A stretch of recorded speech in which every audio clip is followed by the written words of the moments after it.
Vítajte späť v Tomášových myšlienkach a my ideme na myslenie.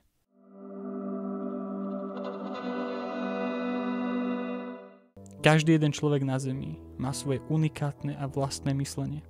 A nikto nerozmýšľa tak, ako rozmýšľaš ty. To, ako myslíš, tvorí tvoj jedinečný pohľad na svet.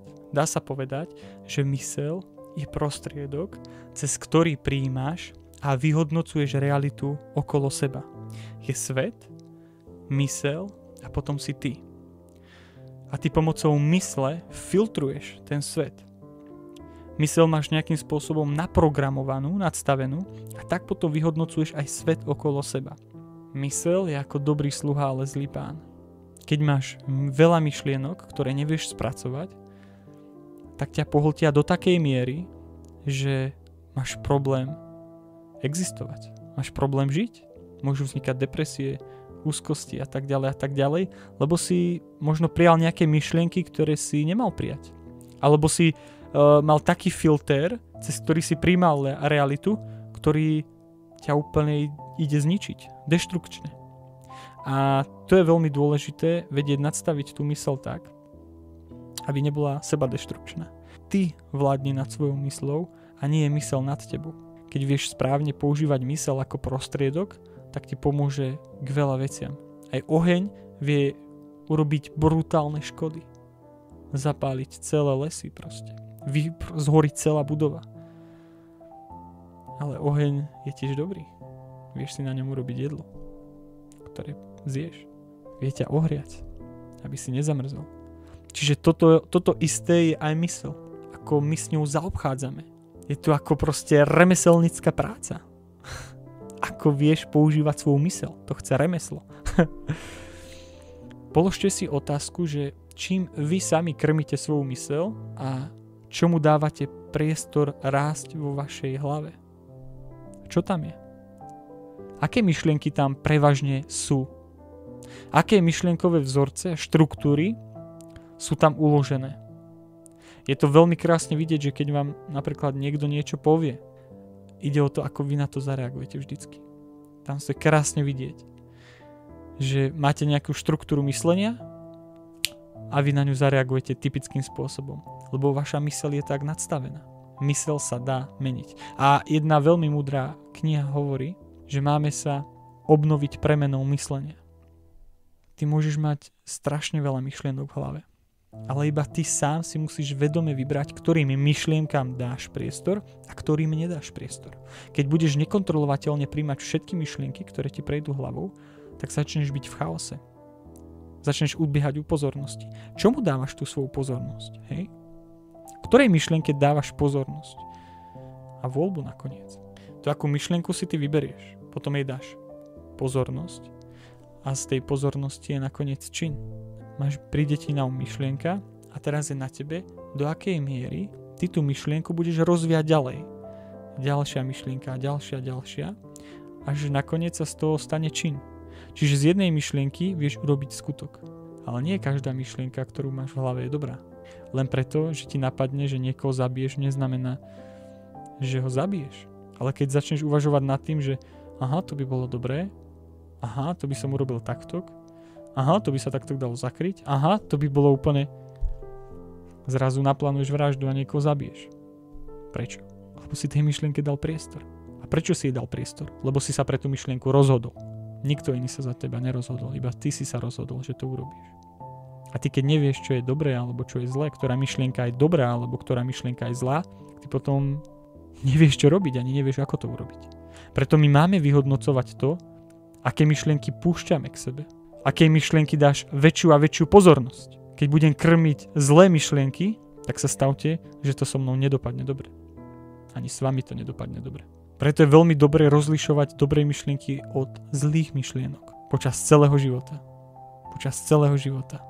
Dokiaľ žijeme, dokiaľ dýchame. Musíme jemne pracovať s tým nástrojom, ktorý máme tu v hlave. Mám tu nejaké body, ako mať kontrolu nad mysľou.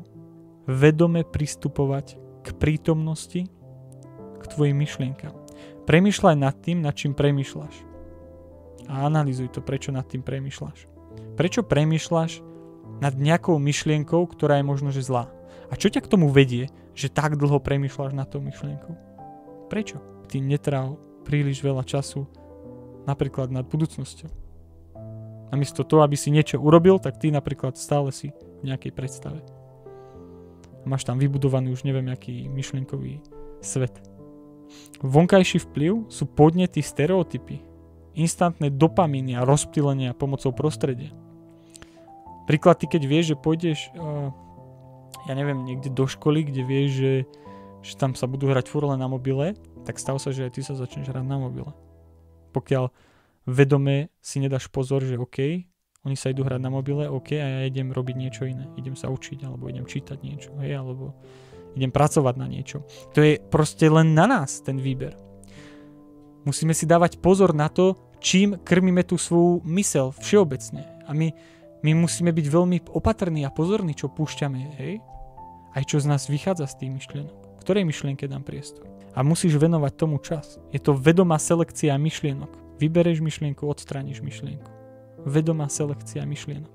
Niektorí si myslia, že však keď mi napadla nejaká myšlienka, tak to je vždycky dobrá myšlienka, to je super. To mi napadlo asi práve preto, aby som to teraz riešil alebo niečo. Úplne nie. Vôbec nie. Úplná hlúposť. Vôbec tak neuvažuj. Pocity ovplyvňujú tvoje myšlienky a myšlienky ovplyvňujú tvoje pocity. Že pocity ovplyvňujú tvoje myšlienky a myšlienky ovplyvňujú tvoje pocity. To, ako sa ty cítiš, má výrazný vplyv na to, ako ty budeš myslieť. Ale ty sa vieš rozhodnúť, ty sa vieš slobodne rozhodnúť, že budeš myslieť inak, ako sa ty cítiš. A tým zmeníš svoj pocit. Čiže to, či sa cítime vo finále lepšie alebo horšie, dosť závisí od toho, ako my premýšľame. Ale to si povieme v nasledujúcich videách. Zmena myslenia je úplne jasná, ty to musíš trénovať. Jednoducho ty musíš trénovať to iné myslenie. Ty musíš vedieť, že v čom ty potrebuješ urobiť zmenu. Je to úplne vo všetkom. To máš v hociakom remesle, v hociakom tréningu. Ty musíš vedieť, čo ideš trénovať, prečo to ideš trénovať a za akým výsledkom ty ideš. A to isté sa nachádza aj v tvojej mysli. Ty keď vieš, že na nejakú vec reaguješ v mysli určitým spôsobom a vieš, že to nie je dobré, tak teraz to ideš vedome robiť inak. A poviem ti, to je niekedy veľmi ťažké. Napríklad už vieš, že ideš do nejakého prostredia, kde budeš myslieť tak a tak, napríklad, že budeš nervózny, alebo že, ja neviem, sa budeš hanbiť, alebo ti bude nepríjemne, alebo tak ďalej, tak ty teraz vedome to ideš meniť. Si pripravený teraz na to. Pretože ideš vedome meniť ten prístup myslenia, aký budeš mať v tom momente. A to musíš trénovať stále. To není, že jedenkrát som to urobil, bomba mám vyhraté. To ako keby som išiel jedenkrát do posilky, špica brokolica a mám 5 kg svalovej hmoty naviac. A už nemusím ísť viacej krát. Je to dlhodobý proces. Je to dlhodobý proces zmeny myslenia. Ja mám veľmi rád takú jednu vetu, že keď chceš byť milionár, musíš myslieť ako milionár. A je to pravda. Nemôžeš myslieť ako ty. No potom si není milionár. Máme sa obnovovať premenou myslenia.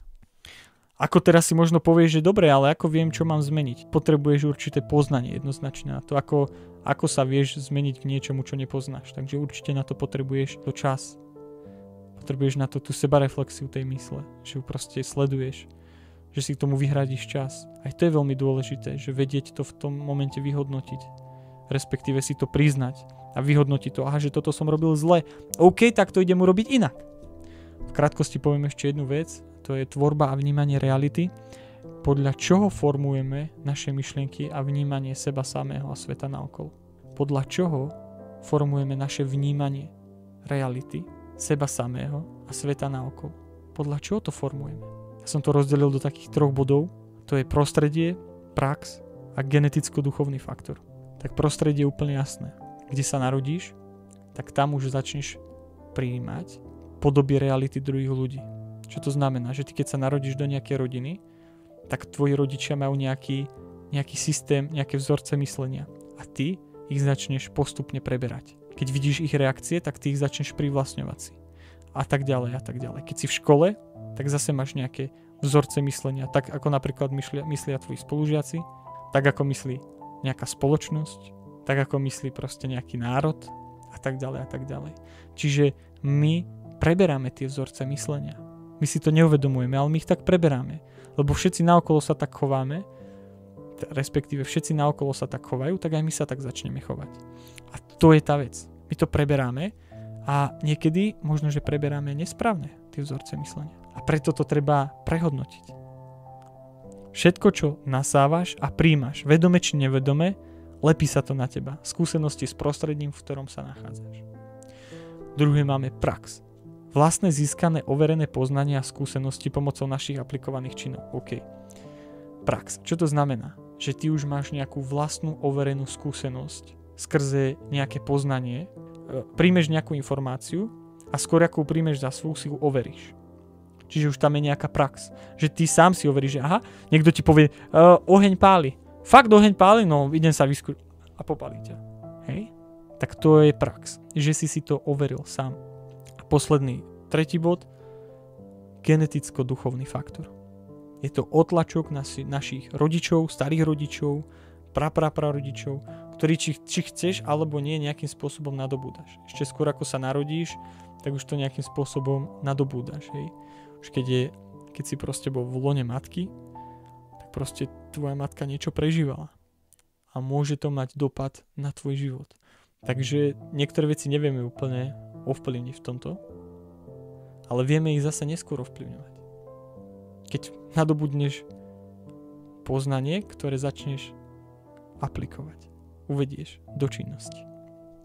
OK, sme na konci a ja ti ďakujem za tvoju pozornosť, ďakujem ti za tvoj čas, lebo to je to najvzácnejšie, čo práve máš. Takže sa majte a myslíte správne.